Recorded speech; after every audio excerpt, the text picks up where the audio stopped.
अस्सलाम वालेकुम class 9th। क्या हाल चाल है बच्चों आप लोगों के। उम्मीद है बेटा आप सब खैर खैरियत से होंगे।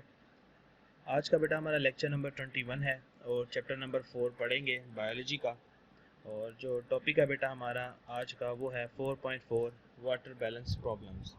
ठीक है, तो आज हम पढ़ेंगे वाटर बैलेंस प्रॉब्लम्स को, किसमें, प्लांट्स और एनिमल सेल के अंदर और एनिमल्स के अंदर के जो हमारे सेल्स हैं हमारी बॉडीज़ के, एनिमल्स के और प्लांट्स के, कि उनको क्या वाटर बैलेंस प्रॉब्लम्स आती हैं, कि उनको वाटर को अपने सेल के अंदर रखने में या बाहर आउटसाइड रखने में क्या प्रॉब्लम आती हैं। ठीक है बेटा, अगर आप लोगों को याद हो तो लास्ट टाइम हमने तो कुछ सॉल्यूशंस के बारे में डिस्कस किया था, एक दफ़ा रिवाइज कर लेते हैं इनको। ठीक है अपनी किताबें खोल लें ताकि हम अपना जो टॉपिक है वो स्टार्ट कर सकें। उम्मीद है बेटे आप लोगों ने अपनी बुक्स ओपन कर ली होंगी, तो देखें बेटा पेज नंबर 34। तो देखें बेटा लिखा हुआ है hyper solution hypertonic solution has relatively more solute. Hypertonic solution ऐसा सोल्यूशन होता है जिसमें सोल्यूट ज़्यादा होता है। हाइपोटोनिक, हाइपो का मतलब होता है लो, तो टॉनिक मतलब सोल्यूट, तो सोल्यूशन हाइपोटोनिक सोल्यूशन ऐसा सोल्यूशन जिसमें सोल्यूट क्या होता है, कम होता है। और isotonic solution have equal concentration of solute. Isotonic ऐसा सोल्यूशन होता है जिसमें जो सोल्यूट की क्वांटिटी है वो इक्वल होती है एज कम्पेयर टू जो चीज़ हमने उसके अंदर डाली होती है, या दो सोल्यूशंस को जब हम कंपेयर करते हैं आपस में।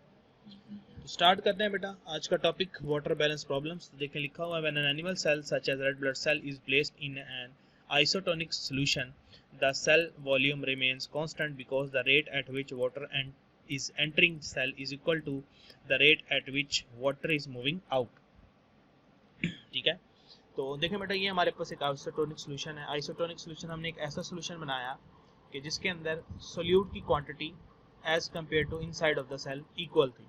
जब उसमें हमने रेड ब्लड सेल को अंदर डाला तो इसमें हमने क्या देखा कि जितना पानी इससे बाहर निकल के सोल्यूशन में जा रहा था उतना ही पानी सेल के अंदर आ रहा था, जिस वजह से हमारे सेल को कोई फर्क नहीं पड़ा।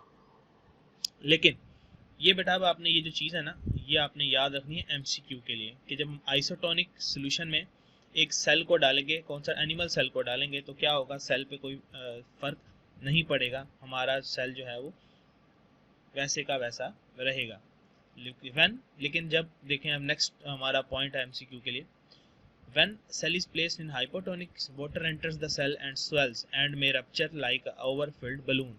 कहता है कि जब हम इसको हाइपरटोनिक सोल्यूशन में डालेंगे, ठीक है सॉरी हाइपोटोनिक सोल्यूशन, जब हम इसको हाइपोटोनिक सोल्यूशन में डालेंगे, ऐसा सोल्यूशन जिसमें सोल्यूट क्या होगा, ज़्यादा होगा, ठीक है, हमारे सेल के अंदर, और बाहर जो सोल्यूट है वो कम होगा, तो क्या होगा, पानी जो है ज़्यादा सोल्यूट की तरफ मुड़ेगा। हमारे सेल में सोल्यूट ज़्यादा ना, हमने तो सोल्यूशन में सोल्यूट कम रखा है, तो पानी सेल के अंदर एंटर होना शुरू हो जाएगा। इतना एंटर होगा कि जैसे बलून फूलता और फट जाता है, तो हमारा सेल भी फूलता जाएगा पानी की वजह से, और फिर क्या हो सकता है, बर्स्ट हो सकता है या रप्चर्ड हो सकता है, इसको हम कहते हैं फटना।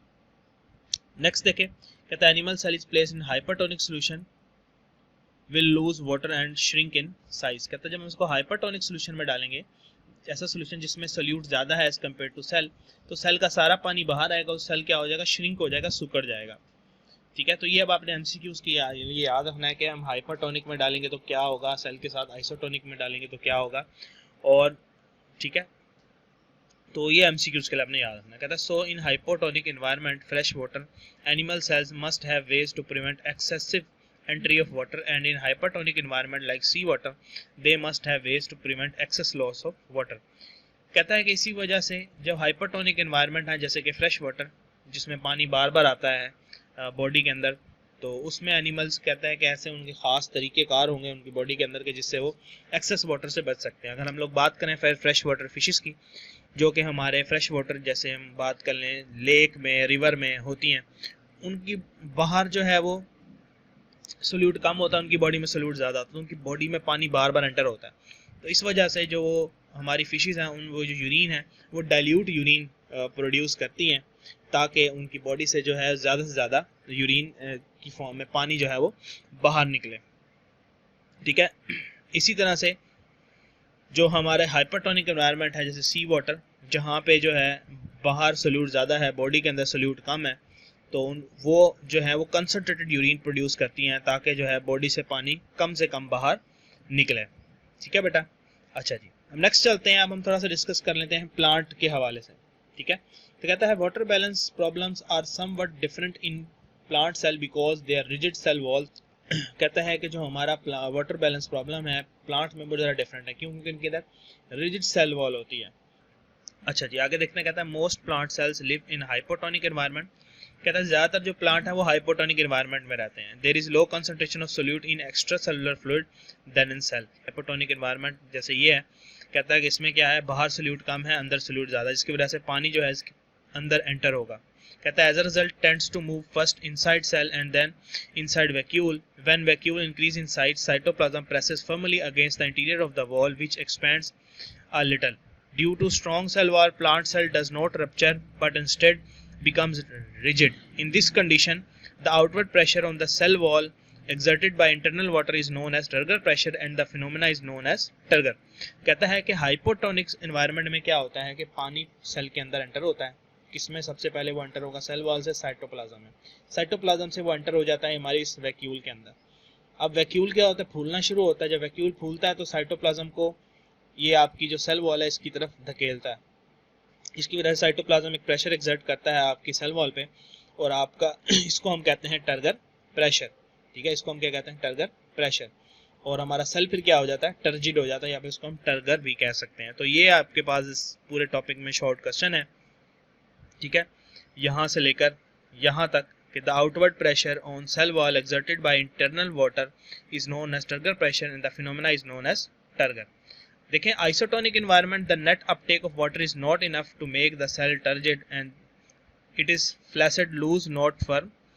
In a hypertonic solution, a plant cell loses water and cytoplasm shrinks. The shrinking of cytoplasm is known as plasmolysis.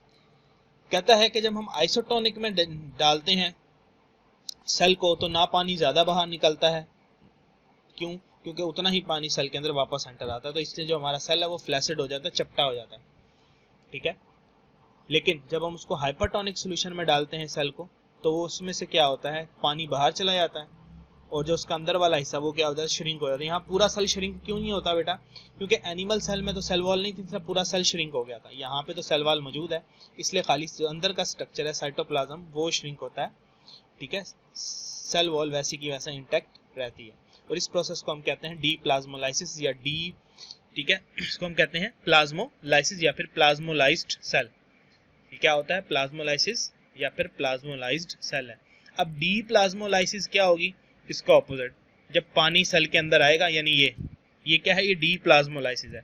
मतलब पानी सेल के अंदर आ रहा है और सेल क्या हो रहा है? फूल रहा है, तो ये है डी प्लाज्मोलाइसिस, यानी ये क्या है? डी प्लाज्मोलाइज्ड सेल है। ठीक है बेटा, तो ये आपने शॉर्ट के लिए करना है। ठीक है, यहाँ से लेकर यहाँ तक।